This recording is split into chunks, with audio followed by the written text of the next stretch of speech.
Another one. So I was in like the back. Sounds like you're in a party. Yeah, right? I'm just waiting for it to waiting for computer stuff to start. Cool. Biostats. All right. All right. Get going here. 5 minutes late. It's not bad. All right, so Is we. that how we got used to crap like that? Yeah, right. It's being recorded. They can rewatch it. All right. So we left off. So we're doing what happens if you violate the assumptions of ANOVA. What do you do? What's your options for post hoc tests and all of that? All right. So we talked about the homoscedasticity assumption. Right. If you have unequal variances, we can't proceed with ANOVA. So you have to use Welch's ANOVA, or at least that's a recommendation. It's easy to do.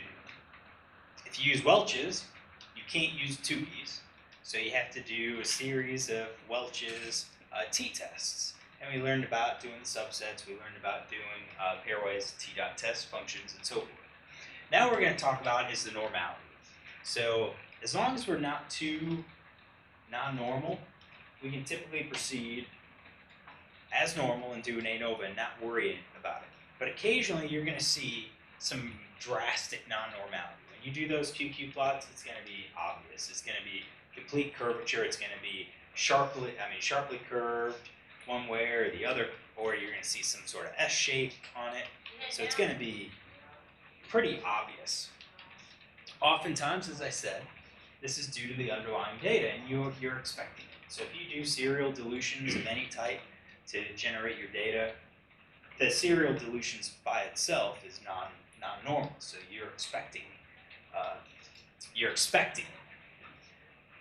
If we see it, one of the first things we should probably try is a transformation. Does transforming our measurement variable work? Now, what is a transformation? Transformation is taking our numbers and applying some function to them.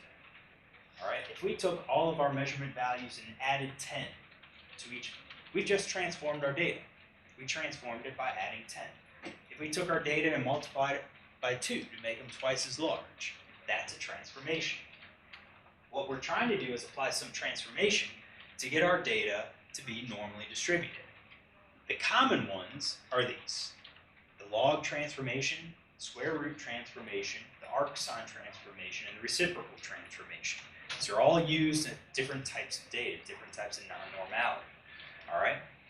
So what we can do is transform our y values and check, is our data normally distributed? If it is normally distributed, once we've applied that transformation, then we proceed with checking our equal variance assumption on that transformed data. And if we have equal variances, then we proceed with our ANOVA with that transformation. If we're normal but unequal variances, we can do our Welch's ANOVA, but we have to remember we are doing it all on our transformed variable. All right, and then when it comes time to interpret, you have to remember that the difference in our means that we're saying is the difference in the means of our transformed variable. All right, so if we take the log, and that gets us into a linear scale, we're normally distributed, and we find a difference. The difference is between the average of the log values, which would be basically a geometric mean, is what we've then observed. So it's the transformation. You have to remember, if you put it back into raw values to comparison, you have to remove the transformation to do that. So we're gonna do some of this. All right.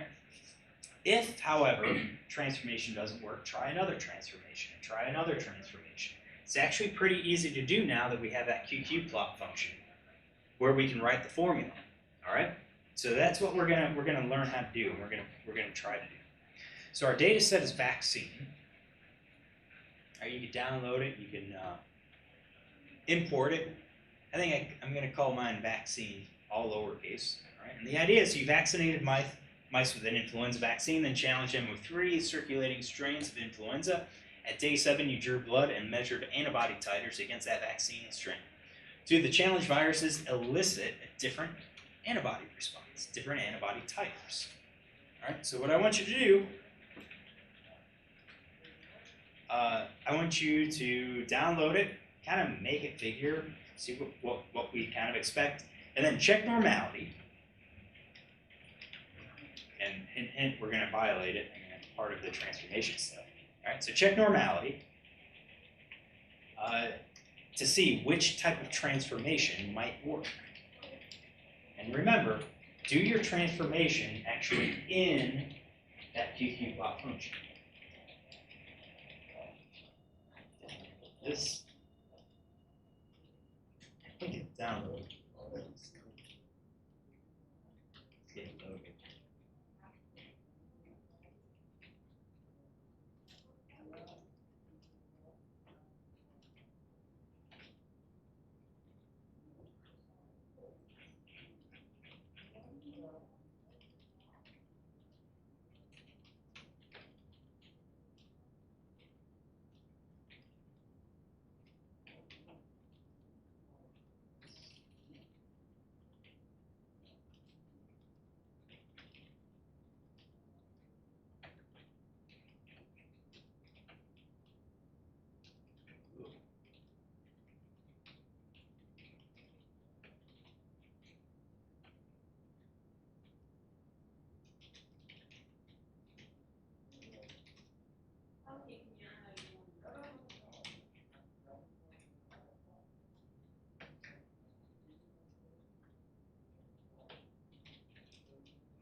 Find one.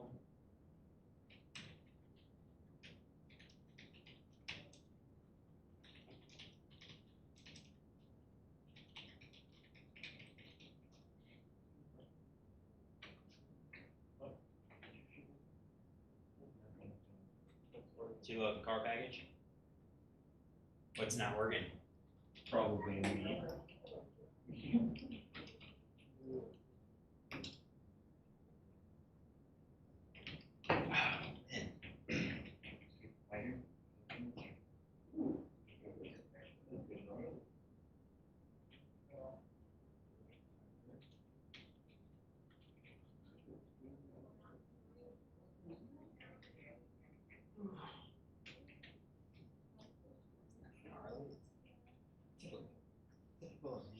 Data in real life.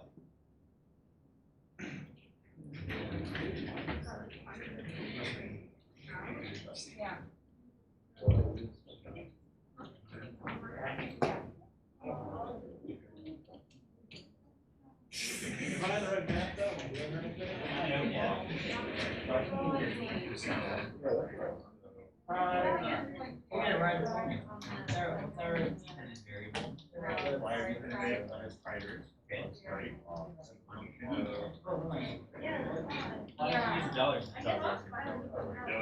Yeah. Jesus. Thanks.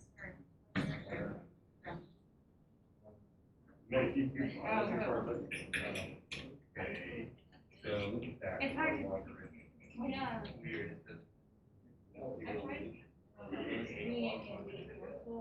Just transform. Yeah. Oh. It's still kind of like. All right. So I think people are getting it. So I read in my data set and I plotted it. Get that. This right here is a clue that something's not right. So what should I do, Blake? If you get a graph like this, what do you do? That's the first thing that I would do. Go back and check my data set to see, did I really have 20,000? Did I really have 40,000 in there? All right, those are like extreme outliers. When everything else is all the way down here, I mean, my boxes, everything's all the way down here, and then I've got these points. Did I screw up the data set? But if I actually did, so I would do this if like a student came in and said, look at this graph. Did you type it in wrong? But if I did it, I know the data that I was typing in, and I'd say, oh yeah, definitely, I read these high titers. So now I know that my data spans several orders of magnitude. All right, and we're talking about, we probably have data points in like hundreds, thousands, tens of thousands. We span basically 3 orders of magnitude. Pretty big. To me, I see that the mean is no longer appropriate. So if you go back to my fall class, we talked about other types of means that we can calculate. This is on several orders of magnitude. And this is further observed when we do our QQ plots. So even our QQ plots look just really, really tough. So I'm just going to do one of these. We're going to do subset vaccine where virus is, do H1 and $sign type. Just to get a zoomed in look at this. Doing a zoomed in look, I can see it. Now you could say, well, most of these are inside. Yeah, they are. But then all of a sudden we really go off the charts. If we look at another one, I think it's H1 and 2. Whoops. And 2. Same thing.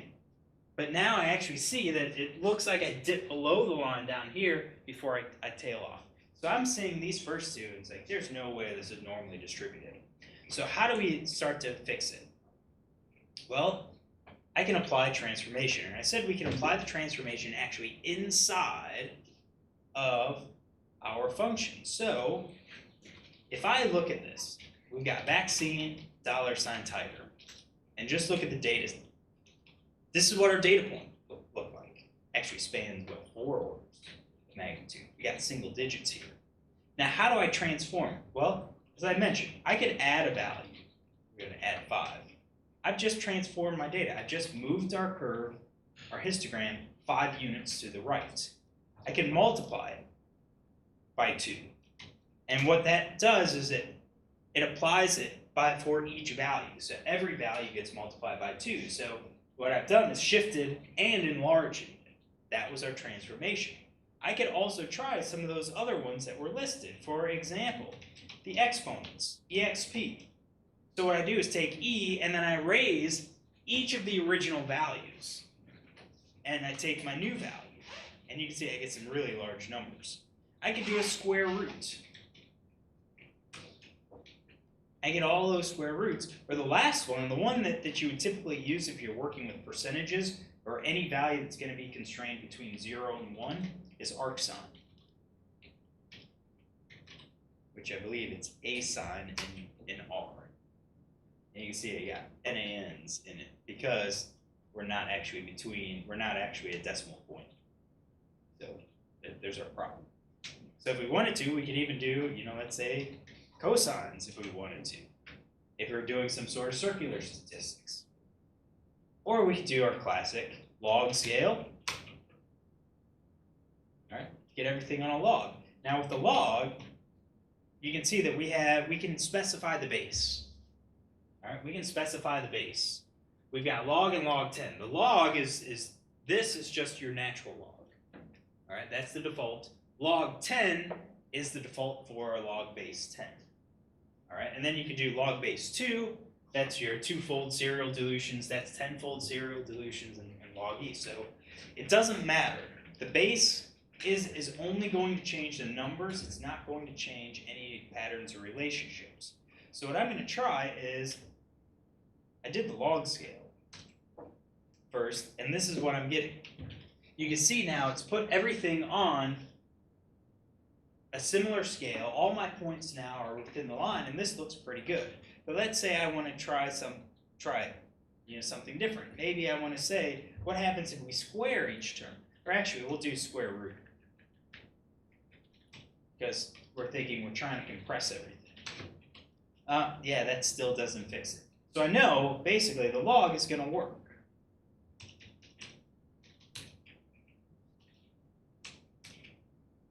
All right. And you can confirm it. I could change the bases. So if I do log base 10, it still looks the same. It's just the numbers. The actual numbers tied to the point. That's what changes. So the log transformations seem to work. This is good. Now we have to proceed with our equal variance assumption. So go ahead and check the equal variance assumption. Remember, we are now working on our transformed data. We're not going to be working with regular titer anymore. We're always working with the log of titer at this point.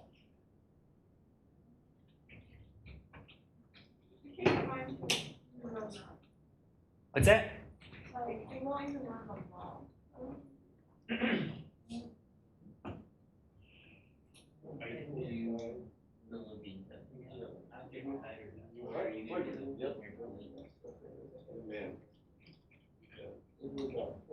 It was non-normal. Now it is. I don't know. I can type in G, right?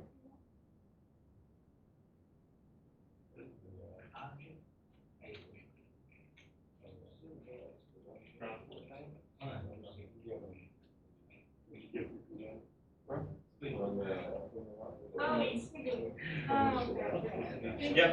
So,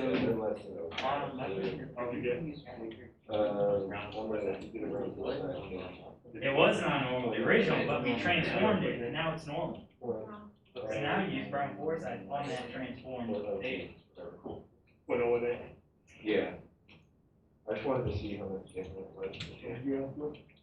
We should use cleaner ground foresight. What they're gonna do. We're gonna use ground foresight that we made it. Just make Those sure are tests. Yeah, I'm sure, man. Cleaner tests is a lot less fun. It is, it's less. Well, maybe not a lot, but that's it. I mean, they're both significant enough, so I'm just like. Yep. Sample size. You look at how many data points we have in each.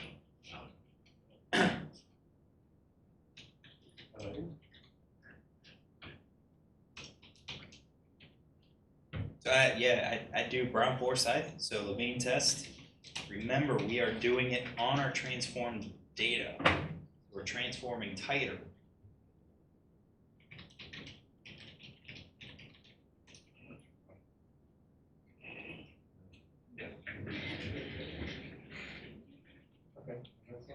All right. So variances, are they equal or unequal? They're unequal, right? Our p-values here, less than 0.05. And again, it all goes back to this test, the null hypothesis, is that they're equal. We reject it.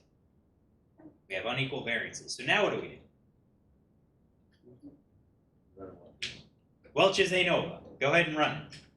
Remember, on our transformed data.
I hope you can anticipate what's coming next.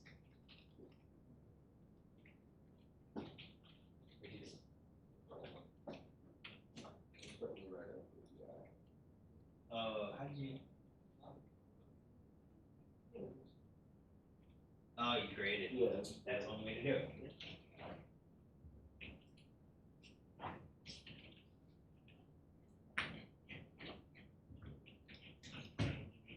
Oh.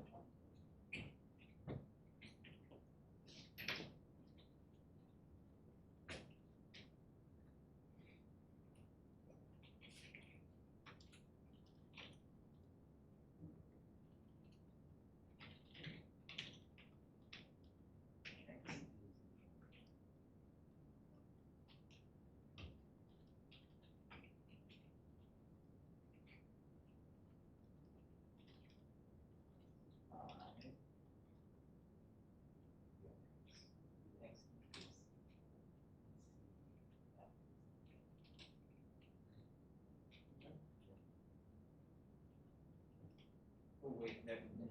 Okay. Great, look at that. No, so let's scroll up to where you made your log.ti. Yeah. Okay, and you saw that your you log came up with that too. Let's scroll down. Oh, I bet I know what happened. Scroll up. Did you copy and paste how you read it in? Read in the data set? No, I didn't do it. Yeah, import your data set. Because that's probably what's happening. So scroll down. Well, it says X is null. Just go ahead and let's make a new chunk down. And then do your vaccine $virus. See what that means. Yeah, just do vaccine $virus.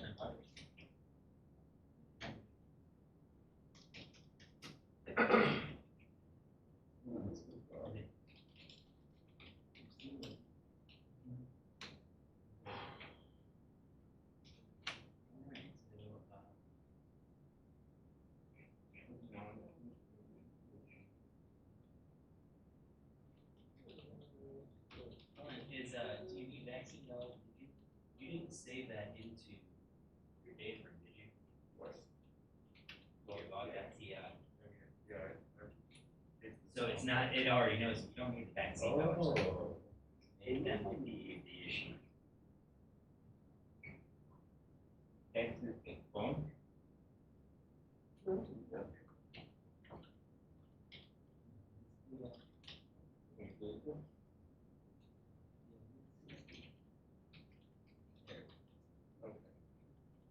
weird. Thank you. Yeah, I don't know. That's strange. All right, so we've got the one-way test.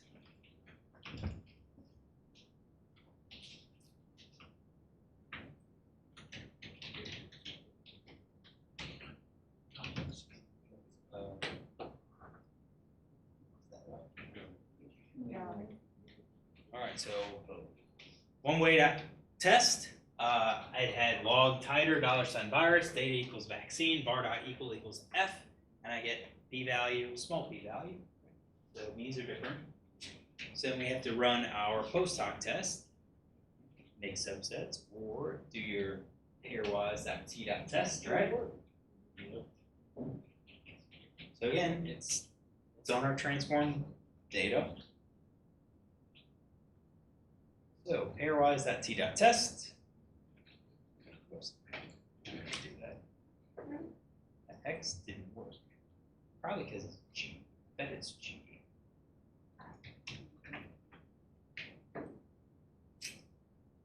It was G. Why would it be that? Because it's our grouping variable. Grouping variable for t-test. That's so true. Right? First statisticians. All right, so yeah, we got our pairwise t-test, non-pooled, right? We adjusted our p-value using method home. We got those values. So, you know, what's our conclusion? Case 2 and 1 is different from both, but the other two are the same. Is it different from Oh, one? wait, no, different from H1. Yeah, it's just different from one. Now, we are dealing with the transformed data. So what we are looking at is this.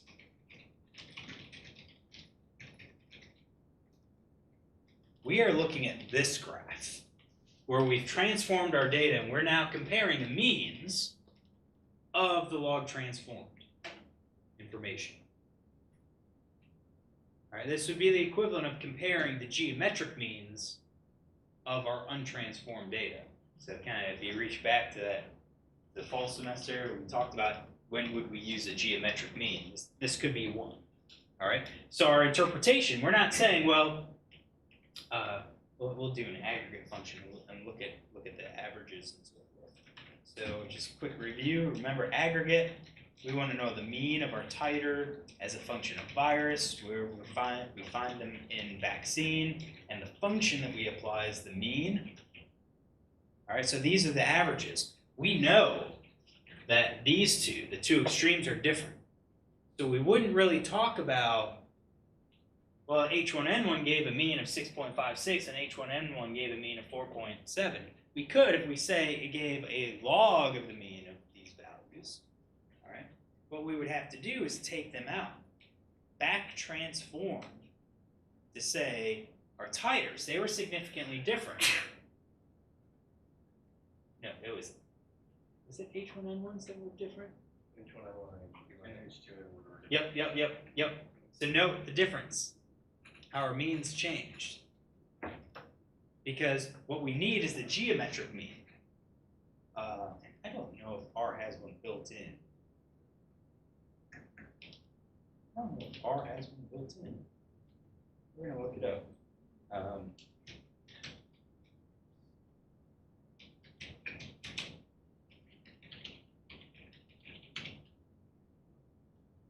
See if the geometric gives us mean on that.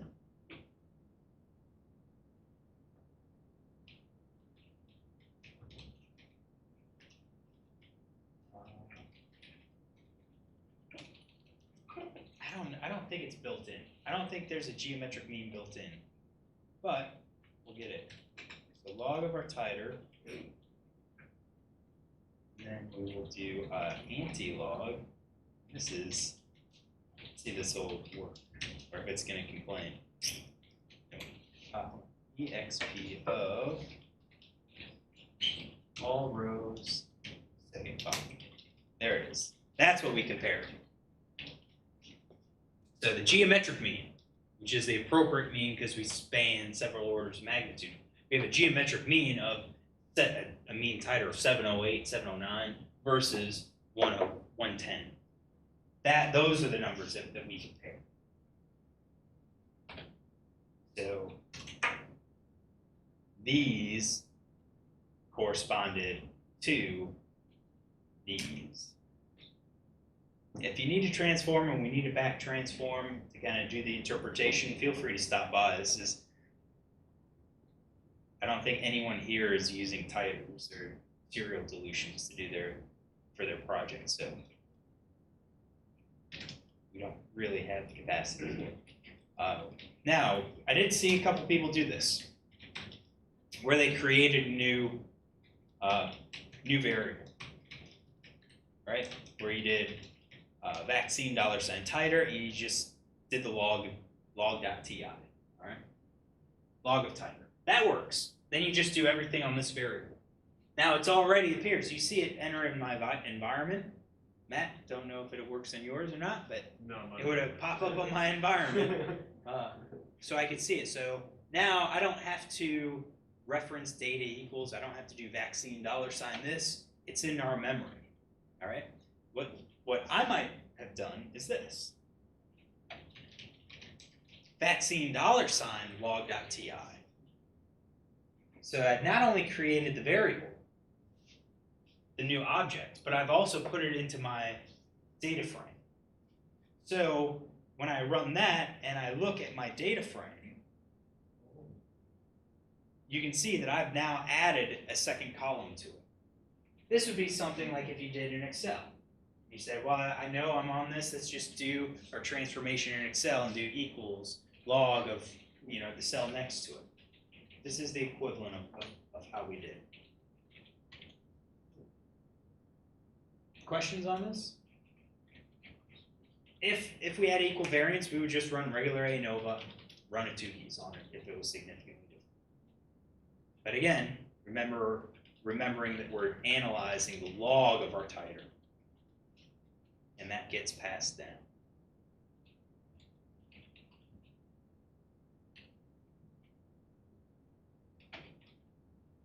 All right. So we did all that. We did that. Any questions? How do we report that? What do you mean? Like right up? So yeah, so I did create a write-up.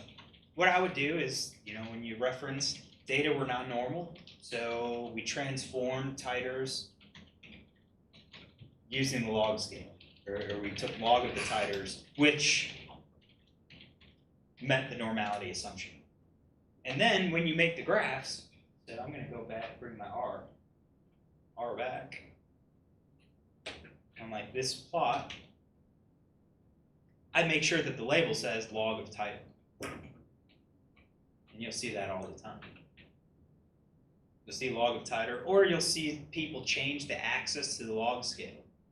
So this is, I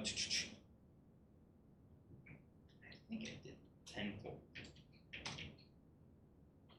So those dilutions were like 1 to 10 dilutions to get our titer values. All right. So if I did log to base 10, you'll see that it now becomes pretty easy. 1, 2, 3, 4, 5, everything, and that kind of corresponds to what number it hit corresponded to that serial dilution, that number of the dilution. So like the first serial dilution would correspond to a tenfold dilution, 1 to 10, and then the second would be 1 to 100, and so forth. So that's what that would be, 1 to 100, 1 to 300, and so forth in terms of dilutions. And just as long as you specify what the label is, we're good. And then after that, you've already said in the methods that, or in the results that we were analyzing log transform data. Then all of your stats are based on the log transform data. If I was talking then about differences in titer, I would probably just refer to these are differences in means. But if I then say, yeah, this was we had this is basically a 1-fold increase or a 10-fold increase in titers. That's the same thing as saying it was 10 times more or something like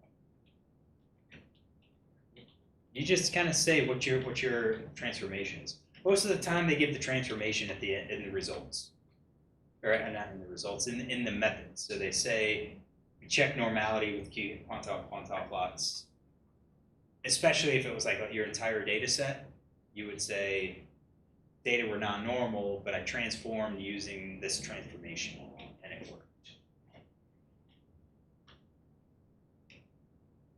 All right.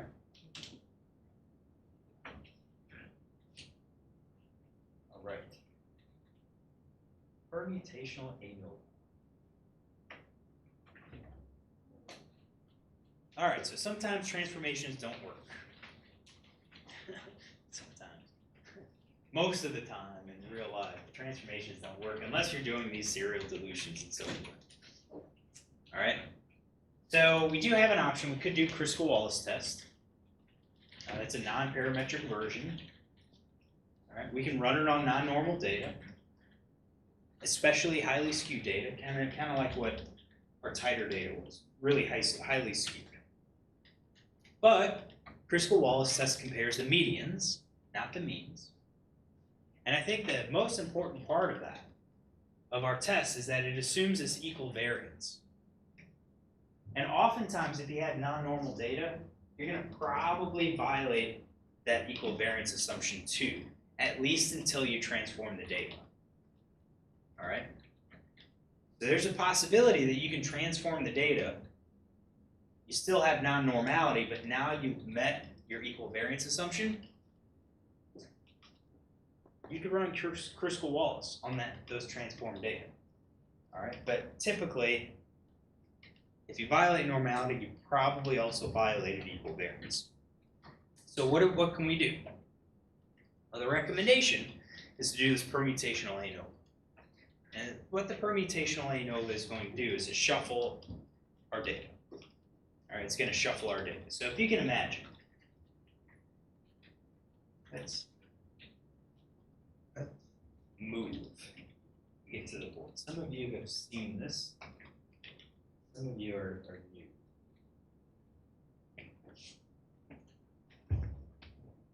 I hope there's chalk up there. Is that a nice piece of chalk? Nice piece of chalk. Excellent. All right. Rebecca's getting sick.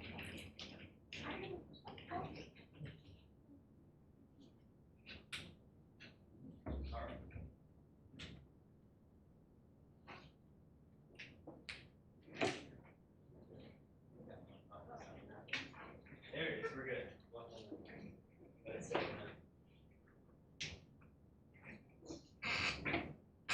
Stand here waiting. There it is. See it? All right. All right. So what we've done is, again, we've assumed multiple groups. We're assuming all of our groups come from one population. So say A, B, and C. That's what we've created. And we make this assumption that they've all belong to the same population. So that allows us to then generate our F statistics. When we run our ANOVA, this situation gives us an observed test statistic that we then compare against a theoretical. Now that assumes that all of our assumptions are met. What we're going to do with permutational ANOVA is to run a series of permutations. There's our observed test, where we take all of our data points, erase their original grouping, and then shuffle them back in to a new group. All right? So what you could say is you've got 3 different bins. You've got A cards, B cards, and C cards. You pull them up, shuffle them all together, and then if there's 10 in each, if we start with 10, I deal out 10 into that one, 10 into that one, 10 into that one. So our bin that was initially marked A can have A, B, and C in it. Our B's can have A, B, and C in it. Our C's can have A, B, and C in it. And that's the same thing as then saying, well, they all came from one population. Our group labels are arbitrary. All right? So we do it. We then calculate our F statistic and save it. And then we go back and we do the same thing over. We take up all the cards, deal them out, shuffle them back up, reallocate them. So then we get a second F statistic. And then we do it again, a third F statistic, all the way until we get a whole collection. This collection of all of our F statistics represents our null distribution. What's a null distribution?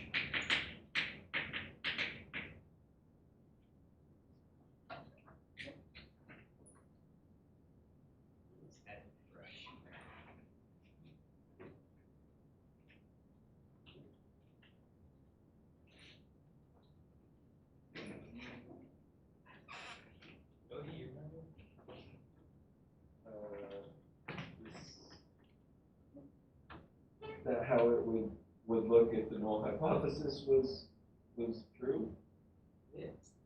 It's all possible values of our test statistic if our null hypothesis is true.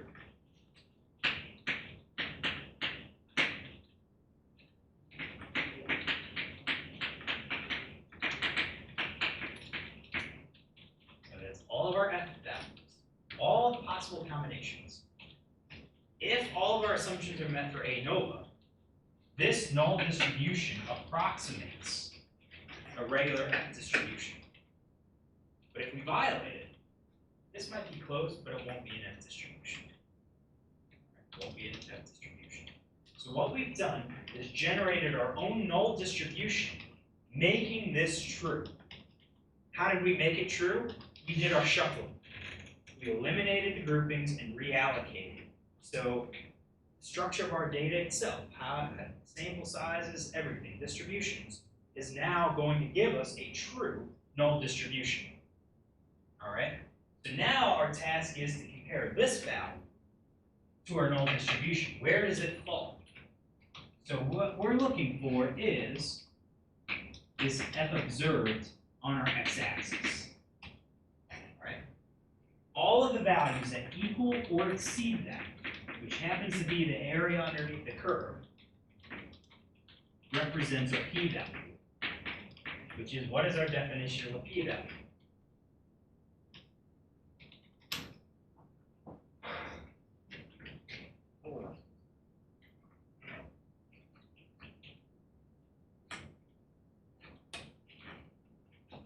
Why do we do an area under a curve?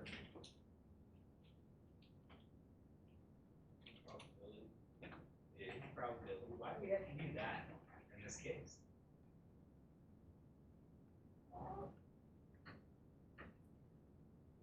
Same thing as a normal curve. Because what? The p-value? Or What? why do we do the area? Yeah, why do we do the area under the curve? As or more extreme. Than Yeah. So that's our p-value. But the area under the curve happens because we can't calculate the probability of a single point. We can't say, what's the probability of getting this f observed? Because that actual probability is pretty darn close to 0. Because this is our f is a continuous variable. Our distribution is a continuous variable. When we say, what's the probability of getting 1? Well, we could have had 1.01, 1.00001, and so forth.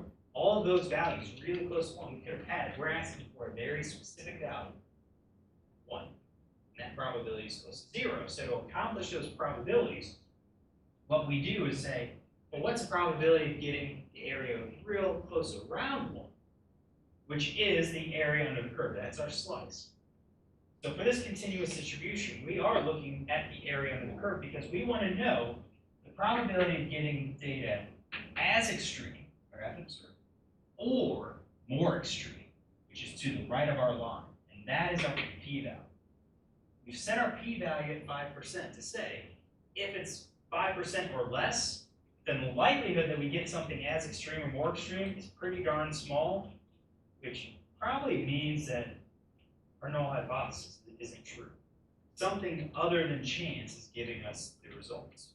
But if we get an f observed, I think probably our 5% cutoff is right around here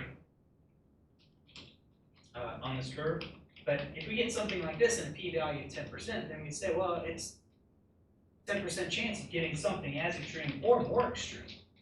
So chance could have given this value. All right? So with our test, what we're going to do is a series of samples. So I've kind of diagrammed it out on the board. And what we're going to do is we're going to show the script. So as I've just described, what we're going to do is calculate our test statistic.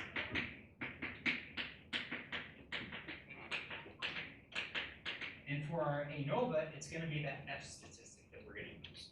But it doesn't have to be. This is going to work for means, could work for variances, could work for medians. We can modify it for any test statistic that we want. But we're going to calculate our test statistic and save it. This is what I'll call our F observed. Then what we're going to do is do our permutation.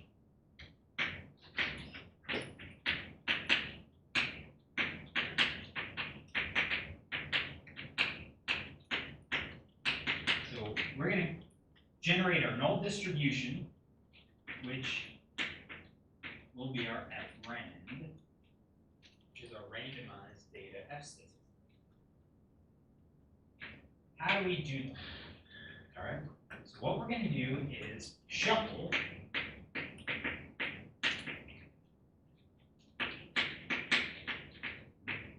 our X variable. It also works if we shuffle our Y variable. We'll get the same answers. All right. But for simplicity, we're going to shuffle our categorical variables because that kind of matches our null hypothesis. So we're going to shuffle our x variable, and we're going to save it. And then what we're going to do is calculate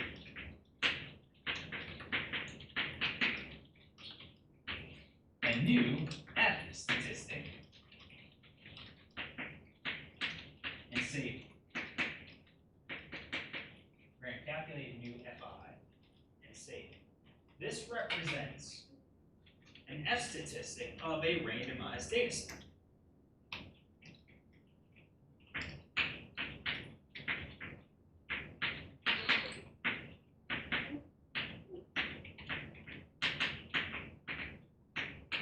We will then repeat A and B many times.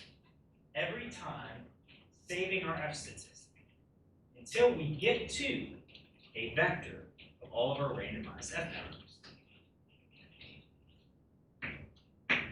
And then we will calculate a p-value. And that p-value that we're going to calculate is the number of values in f-rand that equal or exceed our test statistic.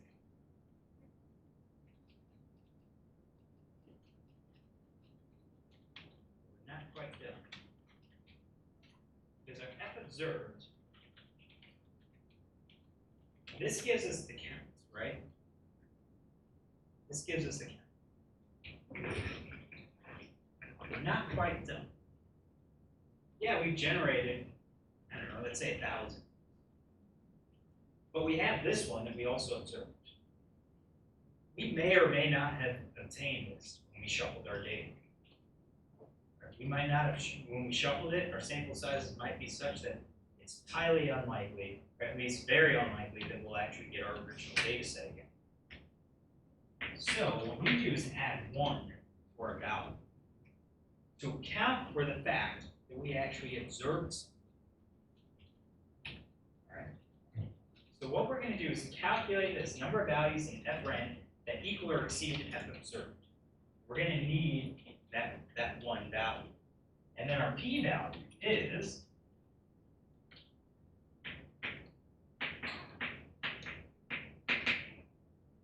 this 1, the number that equal or exceed plus 1, divided by our number of iterations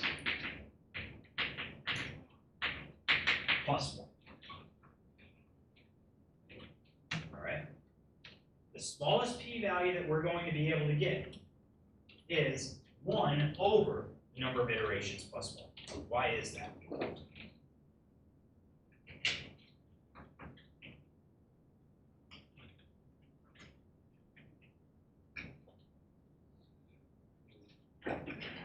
Because it's the f observed, that's what we saw. That was the only time we saw it. It's highly unlikely that a randomized data set's going to generate something as a string or a string. All right. We can try to get it if we increase the number of replicates. Maybe we'll get that 1 in a million chance. And if it really is 1 in a million, you have to have a million iterations just for the expectation to see that 1. All right. That's just going to kind of depend on sample size. All right, so let's go over the script.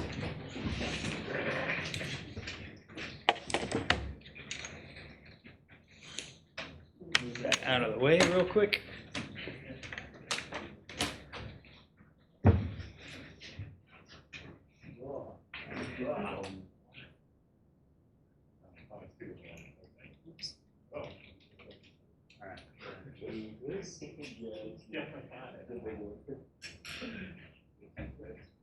All right. Permutational ANOVA. This is a script. I think it's up. I think we posted all the R stuff. All right. I have it so you can copy and paste it, and then I highlighted the ones that you change. So in this script, we have to use the data $sign notation. All right. I spent some time, multiple hours, trying to figure out how to get a formula to work, extract the formula. Kind of like what we did with the standard error function or the sines S function. And I kind of gave up and said, you know, this is super easy. All right. But what we've keyed in is we have our dependent variable. That's going to be our y. All right. So the first thing we're going to do is we're going to create a new object just to hold our dependent variable. And then we're going to create our independent variable, indvar. And that's, again, just create this new variable so that it's only this one variable. And then we're going to have specify the number of iterations. All right, and typically it's going to be 10,000. Typically. Why do we do this? Because it makes copying and pasting a whole lot easier. The only lines that you change are these three. And normally it's just the first two. If you leave 10,000. All right, fewer problems, fewer mistakes. So once we have that, what we do is you'll see the script generates our model. I called it mod1. All right, so linear model depth var is a function of invar. And then what it does is it extracts the f value, the f statistic from our ANOVA table. All right, so I use the lowercase a, so that way if you ran this without loading the car package, it won't throw out an error. It'll actually run. All right, but what we did is generated our ANOVA table, which has the f statistic in it, and I pulled it out, and I saved it just the value, just the numerical value as f observed, f ops. Then the next thing we have to do is generate this null distribution. So I created this frand vector, so I just created an empty vector because I need it available outside of my loop. So then this is my loop. So for I and 1 iteration. So we're creating a count. We're starting at 1, we're going all the way up to however many iterations we've specified. So the first thing it does is it shuffles our variable. So I've sampled our independent variable where replace equals f. All right. In our bootstrapping, we did replace equals t because we're sampling with replacement. We take our sample, record it, put it back. Take our sample, replace it, put it back. We're not doing this. What we're doing is taking those cards, shuffling them and dealing them back out, and just recording what pool they fell into. All right, so we're going to sample that independent variable. We're sampling it without replacement. And then once we have that, we're going to do our ANOVA table again to get our f value. But notice that we're using our indvar, our randomized independent variable now. We're going to calculate that f value and save it in our frand vector. Now this is frand and then brackets I. Remember, this brackets is a subset notation.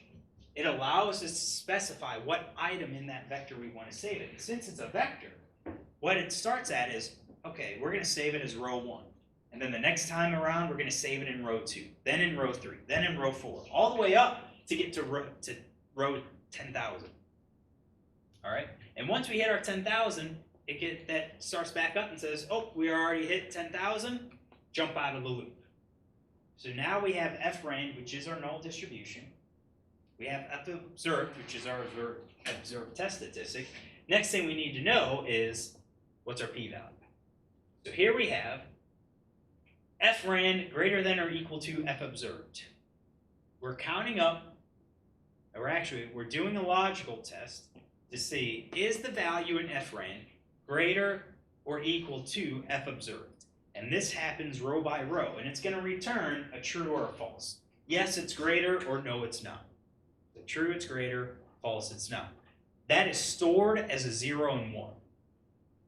So if I take the sum of that, it's doing the sum of all of those 1s, which gives us the count. Okay, there's 10 of these frands that equal or observed are equal or greater or equal than of f observed. We add our 1 for the f observed, so that's our count, that's our numerator, and then we divide by the number of iterations plus 1. That's our p-value, that's what we report. So on our permutational tests, we're reporting the number of iterations and then our p-value. That's what we report.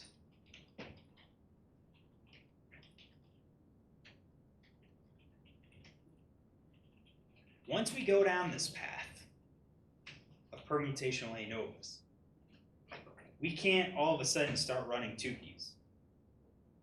All right, so once we start down this permutational method, when we get to our post hoc test, we're gonna have to continue with the permutational test, because if we said one of our groups is non-normal, we can't only do our pairwise tests on, our permutational pairwise tests on that non-normal data, and then on the ones that are normal, go back and do a two keys. Can't do that.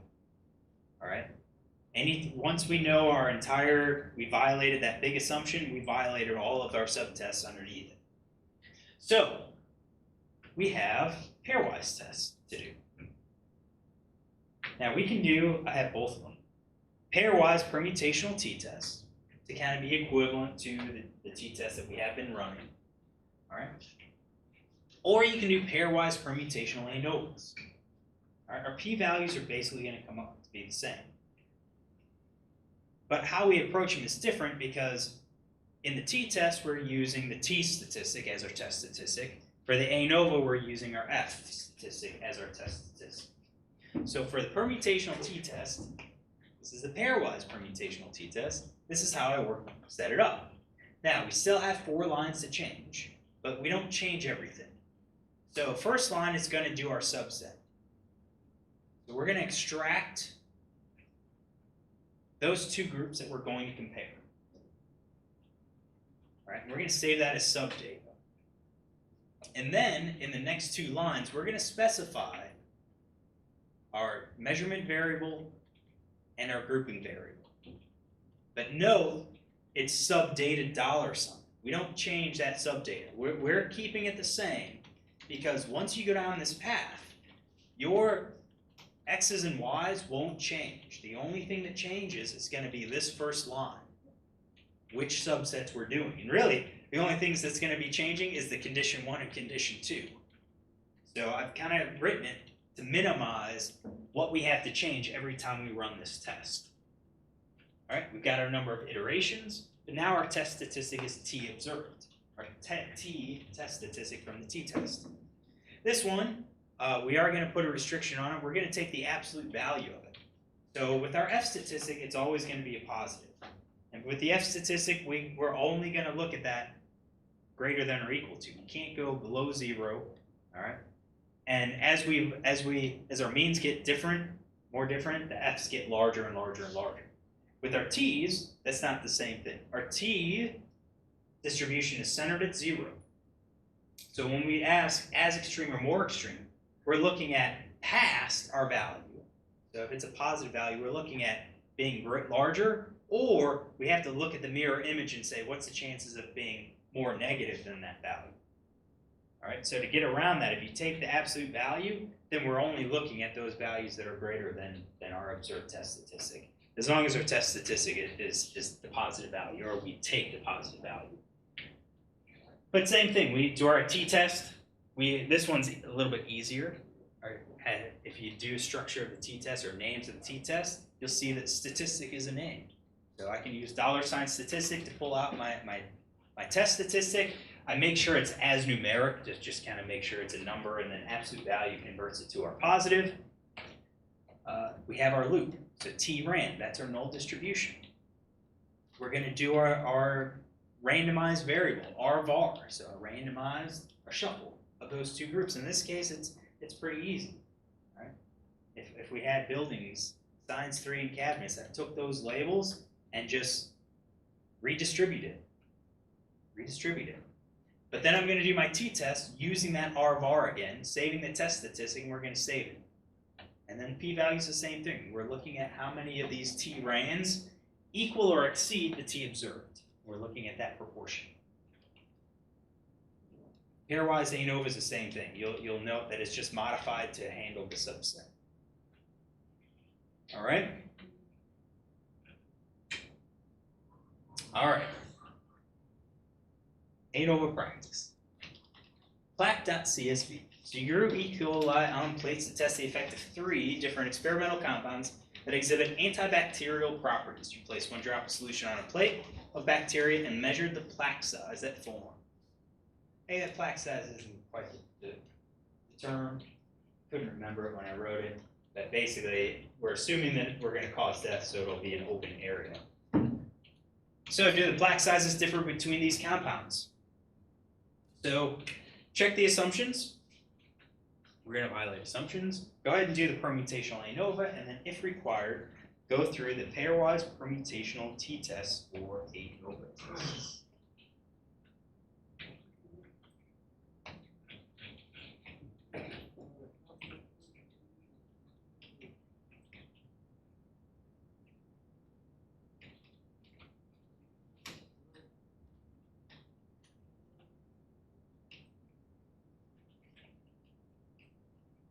So I think what we'll do is end here. I'm going to give you time to do this. What I want you to do is kind of work through it, kind of have a write-up, and on Monday we'll go through the write-up, answer questions, and I think I might have a second one just to kind of work through it here in class one more time, because we're almost done. This is kind of the last part to give you extra time.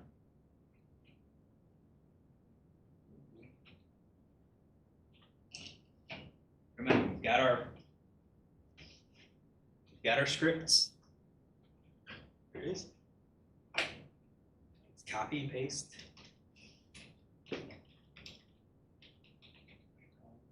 And a recommendation is to run 10,000. If, by chance, you are working through it, we need to open up a function script.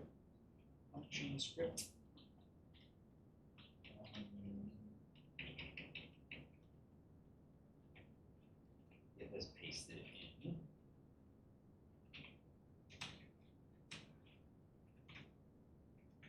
going to show you something. We'll do text.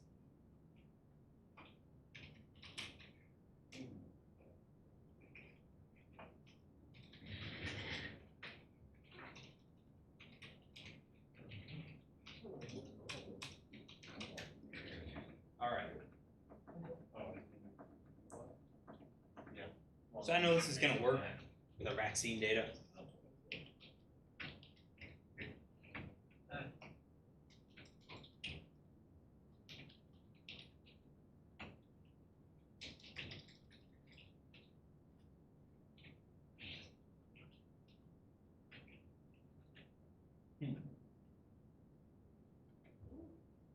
There it is, 0.03. All right, it worked for the vaccine. Or when we transformed our data, still came up with same conclusions. But what I'm going to do is this. I'm going to bump it up to 100,000. If you notice the 10,000 actually took a little bit of time. I don't know, 30 seconds, 45 seconds, however long. But sometimes you're going to be sitting there waiting, and say, what's going on? Nothing's doing, and you think it runs, and then you come up over here, and you're like, let's make this plot again, and you run it, and it's like, what the heck? It's not updating, it's not changing. Actually, let's do the aggregate function. Nothing's working. It's like, what the heck? Go down, you can see the stop button. This is letting you know that it's running. All right, and you can override it. Just hit stop, and then it stops the script. That becomes useful if you modified something and it hasn't stopped. You might have gotten into like an endless loop. So you might have to force stop it at that time. But if you copy and paste, it'll typically work okay. All right? And it can take some time depending on how big a data set. Uh-oh, error.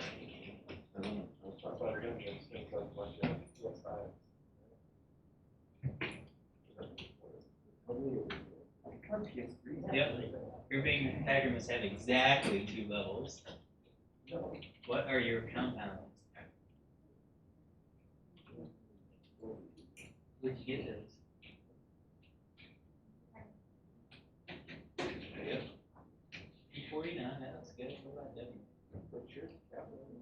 That looks like apple. Is that what you put in here?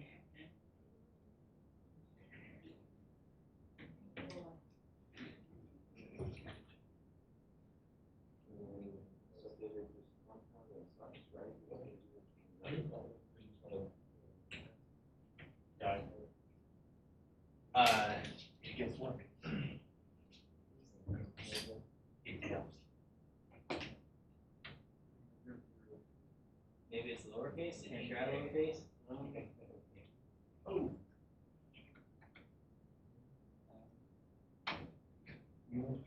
Oh, yeah, I know why. I'm pretty. I think I did. Which one's your independent variable? Which one's your dependent variable? Do I get those units? Possibly. That's impossible.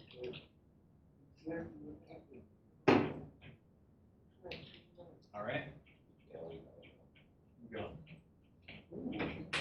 So it's looking like our exam won't be next week; it'll be the following week, because we'll review this, and then they've got the ANOVA homework that you can get. All right. So make sure you review those early PowerPoints on definitions. Because I know I've reviewed p-values and null distribution. We're making them now. All right. If you have questions about this, please email me. It will be good.